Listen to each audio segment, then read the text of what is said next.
Sungguh-sungguh Allah sangat ridho ketika seorang hamba itu makan ketika sesuap nasi dia muji Allah, ketika minum seteguk nasi dia muji Allah. Itu kalau orang diridhoni Allah itu wali betul. Itu untuk jadi wali itu gampang, kamu makan ridho, kamu ninjak buminya Allah ridho seneng, kamu hidup keseharian aman seneng. Nah ini supaya sampean kita semua ngaji betapa panduan Rasulullah untuk menggapai ridho Allah itu banyak yang keseharian sekali. Saking kesehariannya banyak dalam hadis dan itu sahih. Nabi menyebut hal-hal yang keseharian. Hatta ma tas'alu fi imra'atika, kamu punya uang kemudian istri kamu bisa makan, itu ibadah. Bahkan sebagian ibadah itu dicontohkan Nabi yang akhirnya diprotes sahabat, yaitu wa fi buti ahadikum sedekah, kamu menggauli istri kamu itu ya sedekah. Sampai sahabat bilang, yang benar ya Rasulullah, ayati ahaduna syahwatahu wa huwa lahu ajrun, masa urusan biologis, urusan syahwat kemudian dia dapat pahala. Nabi menjawab, alai salawadu'aha fi haramin akana alaihi wisrun, bagaimana kalau dia meletakkan ke yang tidak benar, itu kan dosa. Nah, hal-hal seperti ini yang saya ingin teman-teman semua, saya juga agak ingin ngaji demi Anda, juga agak ingin. Itu dosa sekali ngaji kok pesanan kelompok tertentu itu nggak boleh. Islam itu untuk semua. Jadi ya cuma karena di depan saya jenengan ya seakan-akan jenengan korbannya.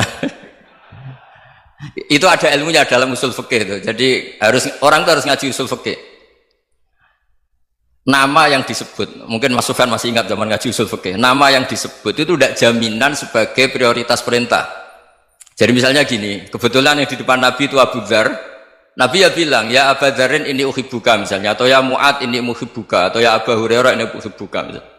Banyaklah riwayat yang Nabi nyebut ya Aba Dzarin, ya Mu'ad, ya Aba Hurairah. Kemudian misalnya Nabi meneruskan khitab, ini uhibbuka, saya mencintai kamu, fakul dubur sholatin, atau sebagian riwayat disebut fala tada'an la dubura kulli sholatin Allahumma inni ala dzikrika wa syukrika wa husni ibadatik. Saya mencintai kamu, siapa saja, Mu'ad bisa, Abu Dzar bisa, siapa. Saya mencintai kamu, mohon kalau habis sholat kamu jangan lupa wiridan Allahumma a'inni ala dzikrika wa syukrika wa husni ibadatik. Ya Allah, tolong kami permudah supaya mudah ingat engkau. Anda tidak bisa mentang-mentang, wong nama saya Parmin, nama saya Purnomo, itu yang diperintahkan Mu'ad misalnya. Jadi yang disebut satu, tapi khitab itu untuk siapa saja.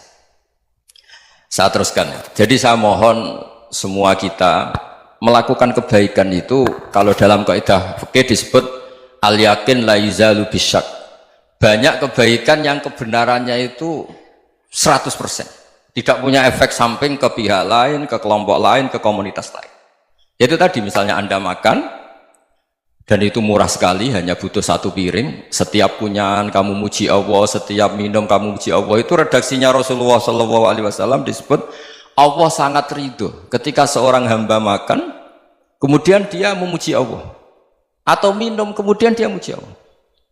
Logikanya gampang, negara seperti ini yang kamu harapkan bentuknya kayak apa, mertua, ipar, komunitas, tetangga, itu nyata terjadi itu kan belum pasti. Sementara yang mesti terjadi adalah kamu butuh makan, kalau tidak mati. Butuh minum, kalau tidak mati. Butuh bumi yang nyaman ditempati, kalau tidak kita juga mati. Sebab itu Allah kalau menyebut nikmatnya itu hal-hal yang keseharian. Alladzi at'amahum min ju'. Allah itu siapa? Allah itu yang menciptakan kamu bisa makan. Tidak berlebihan. Allah itu yang menciptakan kondisi sosial itu ideal. Zaman Nabi itu ya ada orang munafik. Orang-orang pilihan Allah itu juga diuji orang sekelilingnya yang macam-macam. Semua diuji sesuai konteks zaman dan waktu. Nah, tapi ada ibadah-ibadah yang selalu disarankan Nabi. Sampai Nabi itu pernah ditanya, ayul islami khairun ya Rasulullah, Islam terbaik itu gimana? Jawaban Nabi itu unik. It'amut to'am, Islam terbaik itu ya makan-makan, jangan santai-santai. Ketika Allah menyebut beberapa kebaikan, falak tahamal aqobah, wa ma adrokan apa? Mal aqobah. Terusannya apa? Fakku rokobah. Terusannya apa? Au it'amun fi yaumin di masubah. Ya, itu acara makan-makan itu juga Islam. Kenapa? Ya bayangkan kalau tidak ada makanan, kita mati kan? Kondisi sosial tidak ideal itu Anda masih gak apa-apa, tapi kalau Anda tidak makan, Anda tidak minum, Kamu punya istri cerewet masih bisa hidup, punya mertua cerewet masih bisa hidup. Tapi kalau tidak makan bisa mati. Berarti penting mana istri sama makan? Penting mana? Makan. Semoga istri Anda dengar. Nanti kamu disuruh makan tapi pulang deh. Itu kalau dibahasakan makan masih memahami. Penting mana nasi satu piring dengan istri. Nggak ada nasi mati, nggak ada istri belum mati. Penting mana? Gak berani jawab kan? Nah, ternyata Anda ada garang kan di depan istri.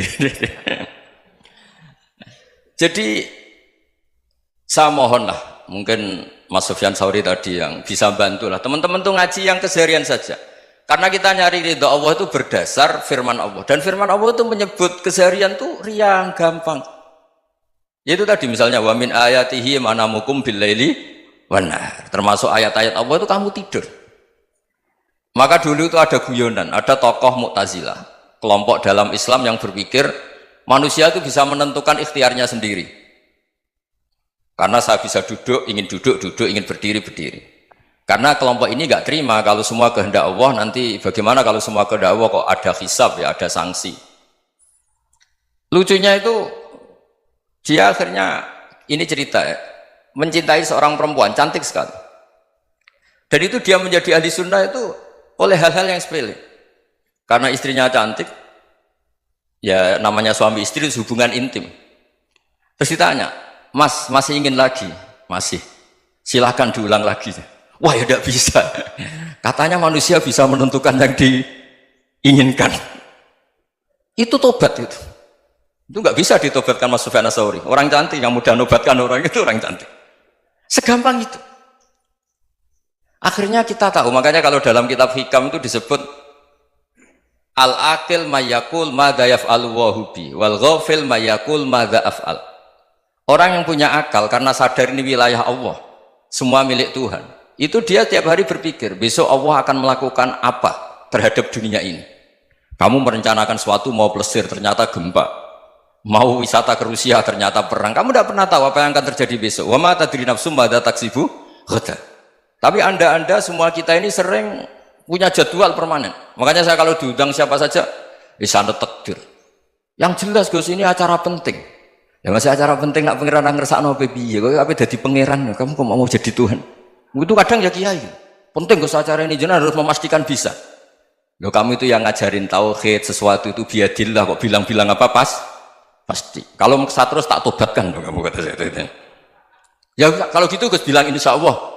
Wah itu hati saya, fisik saya, roh saya sudah bilang insya Allah. Tidak usah kamu latih kata saya. Nah hal-hal tauhid keseharian itu gampang sebetulnya. Wal ghafil yaqulu madza af'al. Tapi orang yang lupa Allah dia setiap hari bilang besok apa? Kita bisa melakukan apa? Seakan-akan dia itu aktor, dia penting, dia subjek permanen, dia.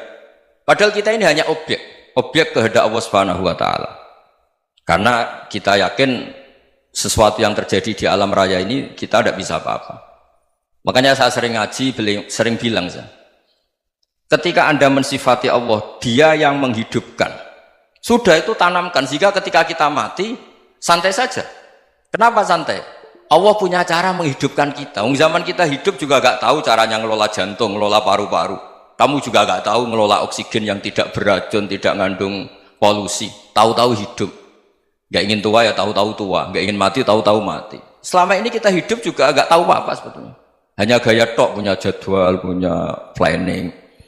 Kalau kamu bisa menentukan pilihan Anda, pasti Anda istrinya cantik, 4 neriman semua, qanaah semua. Nyatanya enggak kan? Ada 1 jelek, cerewet. Oh itu kan, nyatanya enggak bisa apa-apa Anda kan? Dan kamu bawa mati lagi.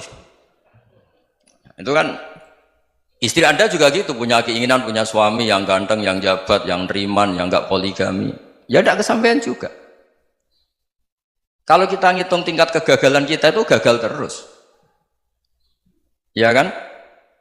Nah, terus ingat Allah, madza yaf'alu wa bi. Orang yang punya akal selalu berpikir Allah itu menghendaki apa terhadap saya.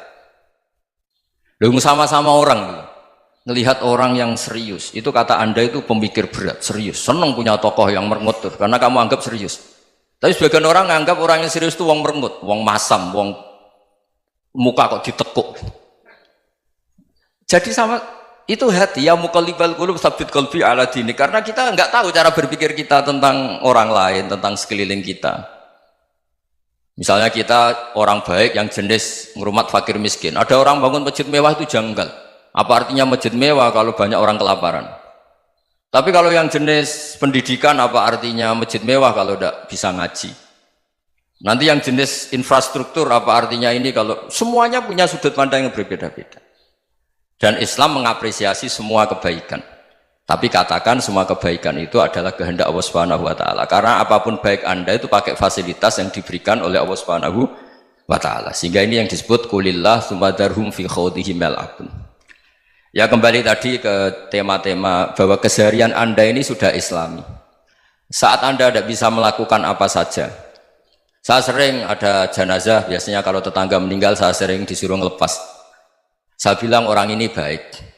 Karena sering ngelamun di rumah, sering nganggur di rumah. Ditanya sama anaknya, kenapa Gus nganggur baik? Ya kalau dia nganggur artinya juga agak berbuat sesuatu yang maksiat kan? Ya kan? Orang nganggur di rumahnya ya tidak bunuh orang, tidak maling, tidak korupsi, ya namanya nganggur di rumah. Lah cuma istri cara pandang nganggur gak menghasilkan uang gitu. Tapi juga gak menghasilkan kriminal kan? Jadi sebenarnya Islam itu, makanya kalau sampai ngaji usul fikih itu ada kitab usul fikih namanya Lubul Usul, itu terkenal sekali di pesantren itu kalau ngapresiasi keseharian itu luar biasa. Itsma min mubahin illa wa yatahaqqaqu bihi tarku haramimma, karena keseharian yang mubah saat Anda lakukan itu ada kehebatan yang luar biasa, yaitu meninggalkan haram. Makanya dulu banyak orang-orang alim ketemu temannya itu guyon sampai semalaman. Itu biasanya yang semangat Islam itu, kiai kok tidak tahajud, kiai kok tidak witir. Orang yang sedang mapan uangnya banyak, malam itu tidak kelayaban itu sudah luar biasa. Melawan nafsu supaya tidak maksiat itu sudah luar biasa. Supaya lupa guyon sama temannya semalaman sampai subuh. Gejlok-gejlokan mengenang zaman miskin, zaman kuliah nggak jelas, zaman apa. Melihatnya jangan tarkut tahajud. Seperti ini meninggalkan tahajud, tapi meninggalnya ini talkul muharramat. Jadi kayak apa hebatnya? Sehingga Imam Ghazali punya riwayat yang agak unik. Hatta takuna ibadatu akhiri hadil ummah iku an-naum. Sehingga suatu saat ibadah terbaik umat ini itu tidur. Itu kan riwayat kontroversi. Ketika Imam Ghazali ditanya, kenapa iya? Kenapa kamu mulai keluar dari rumah itu sudah banyak maksiat? Melihat perempuan yang enggak mahram, melihat fenomena. Tapi kalau kamu tidur itu enggak melihat apa-apa. Tapi juga kamu jangan menganggap tidur itu ibadah betul. Saatnya melakukan fardu ain malah masih tidur. Tapi itu sudut pandang yang menjadikan kita Islam itu gampang. Jadi saat Anda tidak bisa aktivitas apa-apa, misalnya ada beberapa orang yang lumpuh. Lumpuh itu memang nggak bisa Jumatan, nggak bisa ibadah, tapi dia juga nggak bisa maksiat.